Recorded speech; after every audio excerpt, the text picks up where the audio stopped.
Queridos estudiantes, tengan ustedes un caluroso saludo de parte de su docente, Lionel Yesitis Papaz.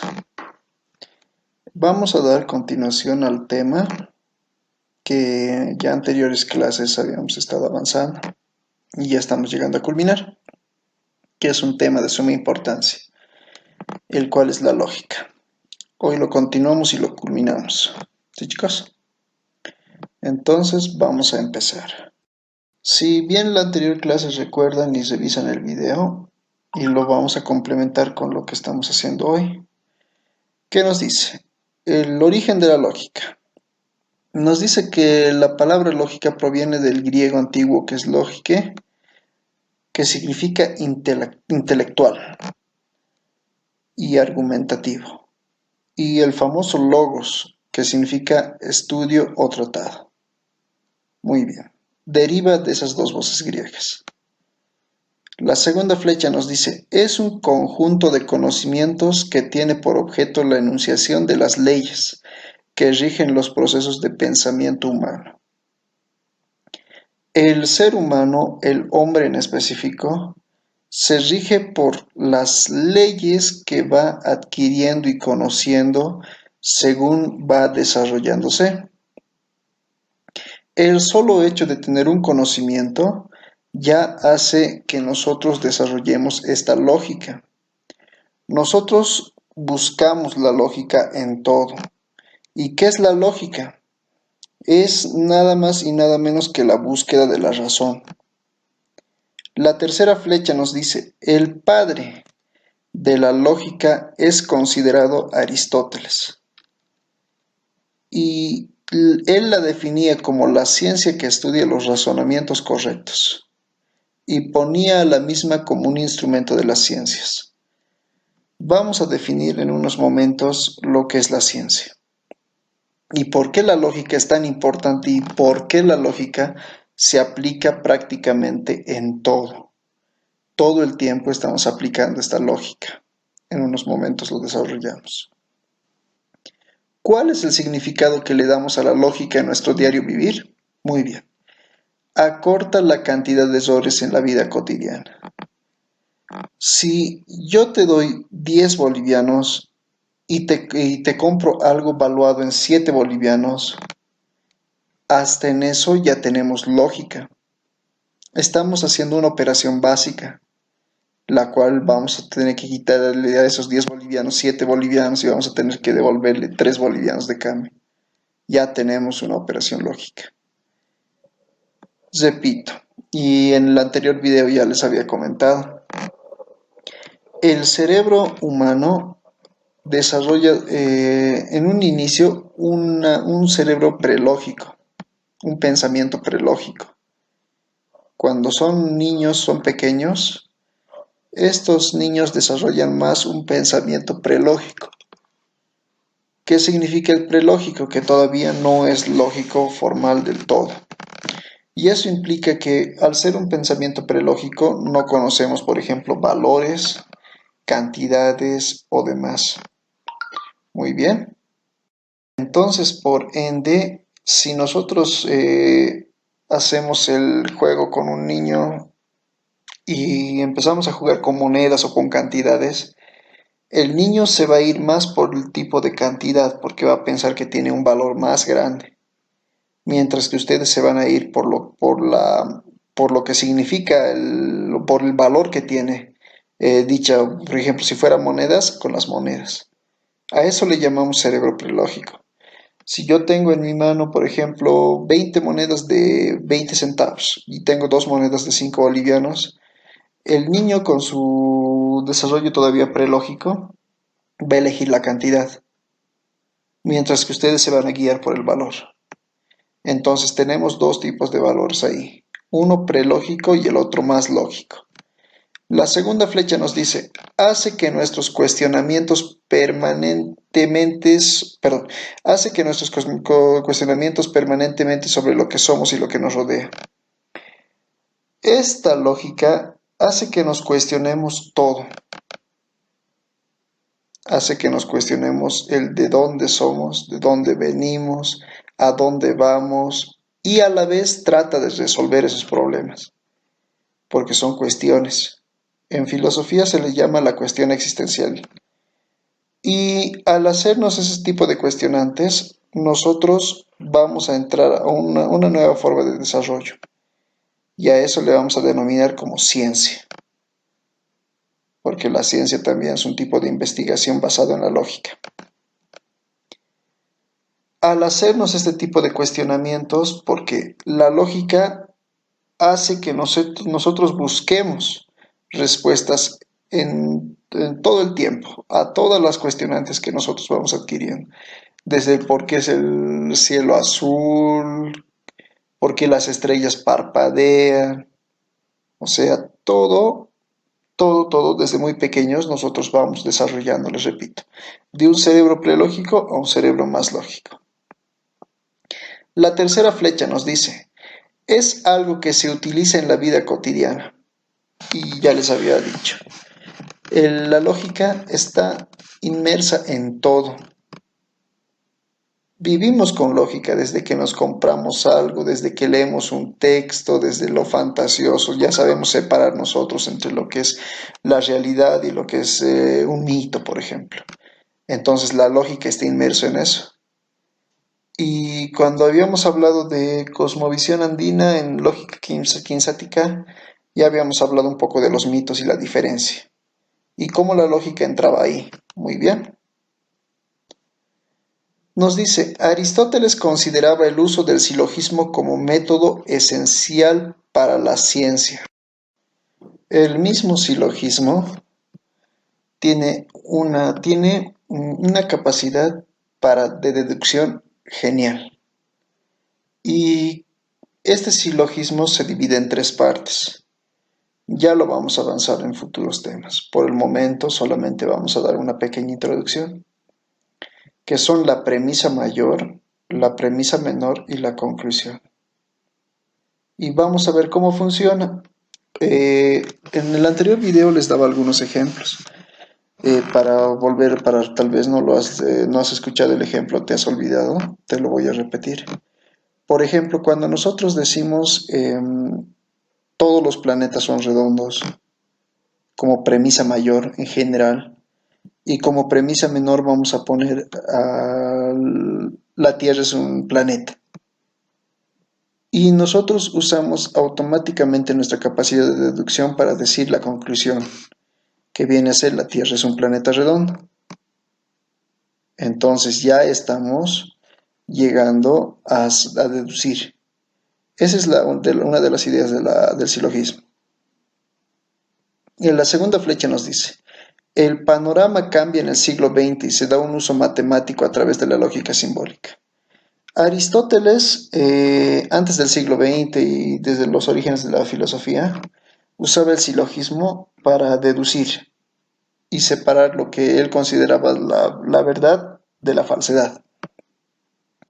Pero nos dice esta parte que desde el siglo XX esta lógica deja de ser ese tipo de lógica a base de silogismos para entrar a un nuevo tipo de lógica, la lógica simbólica, la lógica basada en valores. ¿En dónde encontramos esta lógica basada en valores? En las matemáticas. Encontramos este tipo de lógica en lo que es la literatura, en lo que es la psicología y diversas áreas.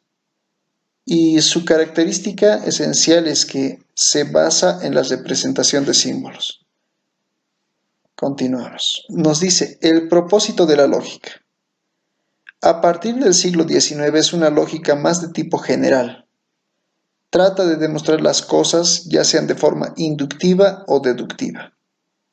Tenemos ahí, nos dice antes del siglo XIX. Nos dice que hay un tipo de lógica que es inductiva y deductiva. Cuando hacemos referencia a los términos de inductivo o deductivo, también están presentes los silogismos. Un ejemplo de deductivo sería todos los hombres son mortales, premisa mayor. Y en la premisa menor vamos a poner el siguiente ejemplo de que Pepe es un hombre. Entonces nuestro cerebro está trabajando y automáticamente vamos a sacar una deducción, a la cual nosotros pondremos PP es mortal. Ya tenemos una respuesta, ya tenemos algo sobre qué trabajar. Y al ser inductivo también, si yo digo, vamos a hacer el siguiente ejercicio y sigue conmigo. Gordo, gordo, gordo, flaco. Gordo, gordo, gordo, flaco. Gordo, gordo, gordo, flaco. Gordo, gordo, gordo. ¿Qué falta? Entonces tenemos ya ahí, nuestro cerebro automáticamente ya tiene la respuesta. Si yo pongo A, B, C, A, B, C, A, B, C, A, y nuestro cerebro ya está completándolo de esa forma. Inductivo y deductivo. Ya lo vamos a avanzar con el tema de silogismos. Nos dice, a partir del siglo XX empiezan a aplicarse nuevas ramas como ser. En la psicología se aplica lo que es la lógica matemática. Lógica matemática simbólica.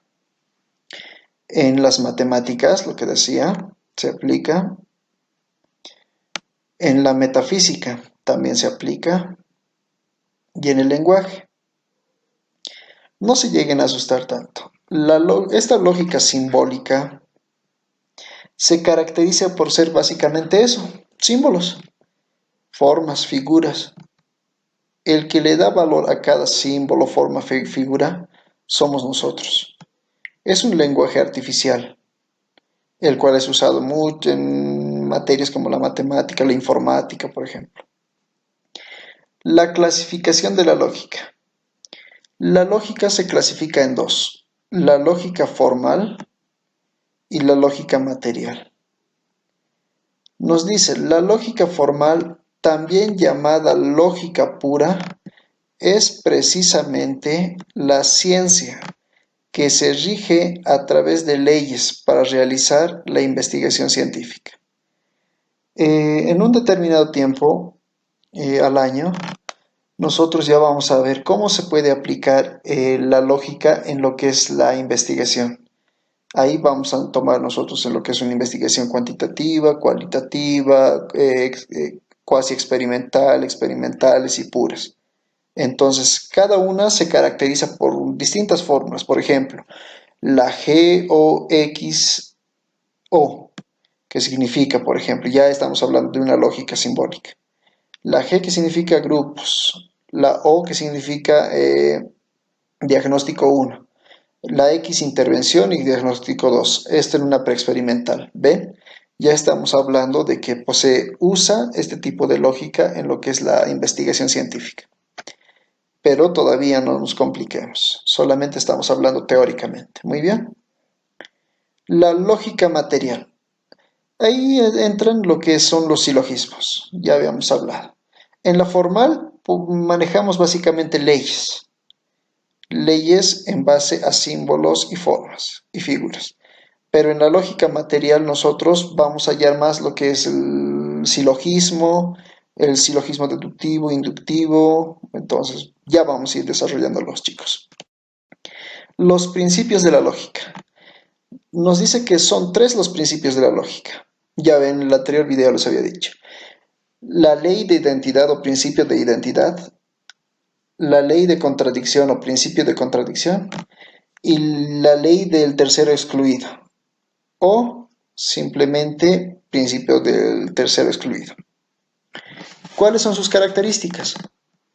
Sus características son que, por ejemplo, en el principio o la ley de identidad, ahí vemos una lógica simbólica y simplemente nos dice A es A. Tenemos esa. Y al decir que A es A, para nosotros a simple vista y a simple razonamiento no tiene sentido, porque no le hallamos coherencia. Entonces, en lógica formal, lo que nosotros hacemos es básicamente asignarle valor a cada una de esas letras. Por ejemplo, en nuestra primera ley nos dice la ley de identidad, A es A. Y nos dice que no va a cambiar nada, que su esencia se mantiene. Al lado nos dice algo es lo que es y no puede ser considerada otra cosa. Vamos a poner de ejemplo, A es una manzana. Vamos a poner una manzana es una manzana. Nada más. Repito, A, una manzana. Estoy poniendo a la letra A con el valor de una manzana. Ya tenemos es. Una manzana es una manzana. Simple. ¿Qué nos quiere decir? Repito, algo es lo que es y no puede ser considerado otra cosa. ¿Qué es un perro? Un perro, con la ley de principio de identidad, un perro es un perro. Estamos respondiendo a una pregunta. ¿Qué es el hombre? Usamos la ley de identidad. Un hombre es un hombre y no puede ser considerado otra cosa que más que hombre. ¿Se dan cuenta? ¿Qué es la Tierra? La Tierra es un planeta, entonces la Tierra es un planeta y no puede ser considerado otra cosa que un planeta. Ya estamos desarrollando lo más complejo cada vez. Hemos comenzado con algo simple como una manzana. ¿Qué es una manzana? La pregunta. Y nosotros usando la ley de identidad hemos puesto la manzana es, ¿qué cosa? Una manzana. Nada más. Por eso se llama ley de identidad. No va a haber variación. Y nos vamos a lo más complejo. Vamos a poner la letra A con el valor de la Tierra es un planeta. Entonces, la Tierra es un planeta y la otra A no puede ser considerada otra cosa que un planeta.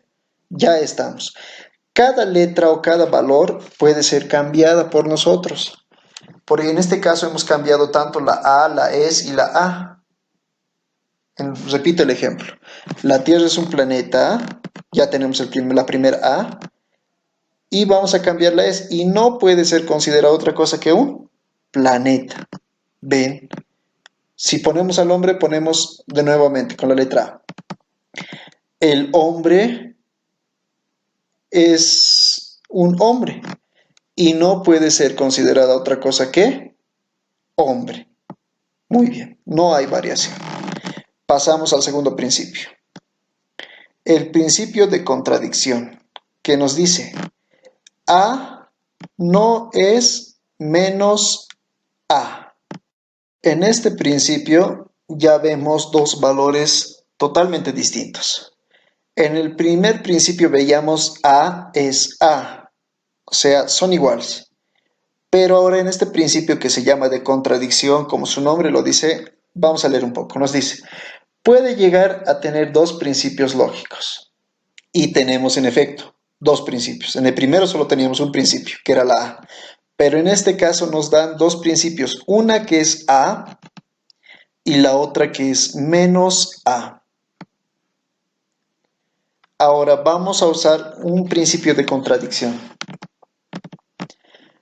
Según Charles Darwin, y vamos a usar de ejemplo al hombre, nos dice, y vamos a llegar a sustituir, muy bien, atentos por favor. Y acá entra algo muy en claro, existe contradicción. Usemos al hombre de ejemplo. El hombre, vamos a poner en A, el hombre es animal en la letra A y nos vamos a la letra B, o menos A, perdón. Y no es animal. Ya tenemos una ley de contradicción. ¿Por qué vamos a defenderla? Darwin nos decía que todos procedemos de un antepasado común. Pero si el hombre es un animal, ¿qué lo hace diferente? Muy bien, vamos a la otra letra que es menos A. El hombre no es un animal, pero porque piensa. Ya tenemos dos valores. En la famosa jerga boliviana o en nuestro idioma tenemos mucho de ese tipo. Y suena gracioso, ¿no veo? Vamos a ver los siguientes ejemplos. Uno de los ejemplos más característicos y que siempre nos se caracteriza es con la pregunta. ¿Cómo estás? Estoy bien y estoy mal. Ya tenemos dos valores. A y menos A. En la lógica quinzática también veíamos esto, una ley de contradicción. Repito, vamos a darle valor a A y menos A. ¿Cómo estás? Y usando esta ley vamos a poner lo siguiente. Estoy bien y estoy mal. ¿Ven? Y si le preguntas por qué está bien y por qué está mal, la característica de esta lógica es que el que manifestó esto va a ir desarrollándolo. Ah, estoy bien porque me sucedió esto y estoy mal porque me sucedió lo otro.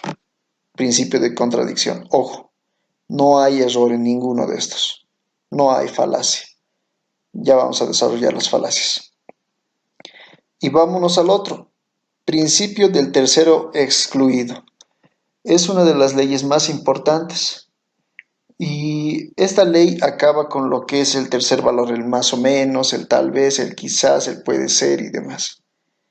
Este tercer valor, o el principio del tercer excluido, nos da a elegir rápidamente y nos dice, o estás bien, B, o no estás bien. Entonces ya no hay ese principio de contradicción. En el primero era claro, no hay problema en el principio de identidad. Una manzana siempre va a ser una manzana. En el B ya veíamos que sí había contradicción. Tú le preguntabas y le decías, ¿cómo estás? Y él automáticamente te contestaba, estoy bien y estoy mal. Entonces nos dejaba con más dudas que respuestas. Pero en el tercero sí hallamos una respuesta concreta. ¿Cómo estás? Y ahí vamos encontrando que, por ejemplo, o estás bien o estás mal. ¿Qué tal el día? ¿Qué te parece? Dos valores, B y A. B. Está bonito, está soleando hermoso, muy buen día. Y valor A. Mucho sol no me gusta, me hace daño. Dos valores. O bien es B o bien es A. Chicos, muy bien, chicos, no se preocupen. La lógica es un poquito complicado, pero ya según cuando volvamos a clases ya vamos a ir desarrollándolo con ejemplos en el pizarrón y demás. Es un tanto más práctico que teórico, entonces no se preocupen. Es solamente la introducción lo que estamos llevando. Muy bien, un gusto haber interactuado con ustedes nuevamente. Y su trabajo, chicos, yo ya los voy a subir por Classroom. Cuídense mucho, pórtense bien y a orar. No se olviden de orar. Chao, chicos.